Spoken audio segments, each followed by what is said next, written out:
और जो कमज़ोर लोग हैं,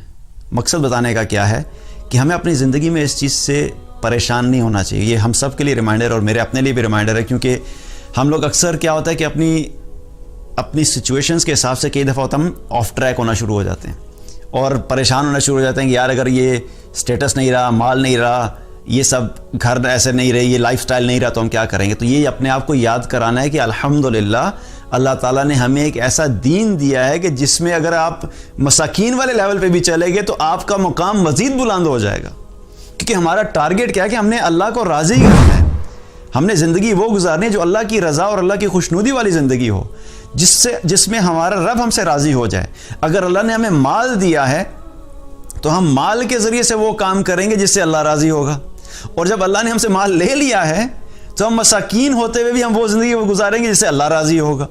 तो एक ईमान वाले की ज़िंदगी का फोकस हमेशा यही रहता है कि वो जिस सिचुएशन में भी है, अगर अपर क्लास में है तब भी अल्लाह की रज़ा के लिए मेहनत करनी है, अगर मिडिल क्लास में है तब भी अल्लाह की रज़ा के लिए मेहनत करनी है और कोशिश करनी है, और अगर लोअर क्लास में है तो तब भी हमने अल्लाह की रज़ा के लिए मेहनत करनी है और कोशिश करनी है। तो हमारा मकसद ज़िंदगी तो कहीं भी चेंज नहीं हो रहा, लेकिन फ़ायदा क्या हो रहा है कि मसाकीन होते हुए और फुकरा होते हुए अगर हम अल्लाह के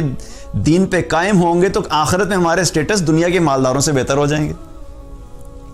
और आप सल्लल्लाहु अलैहि वसल्लम की मिसाल हमारे लिए इस चीज़ में बहुत वाज़ेह है और बहुत ही, अगर हम नबी सल्लल्लाहु अलैहि वसल्लम की ज़िंदगी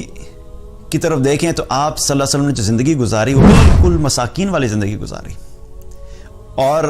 ऐसी ज़िंदगी गुजारी कि आज हमारे आजकल के मसाकीन भी वैसी ज़िंदगी नहीं गुजार सकते। हज़रत आयशा रज़ी अल्लाह अन्हा फरमाया करती थी कि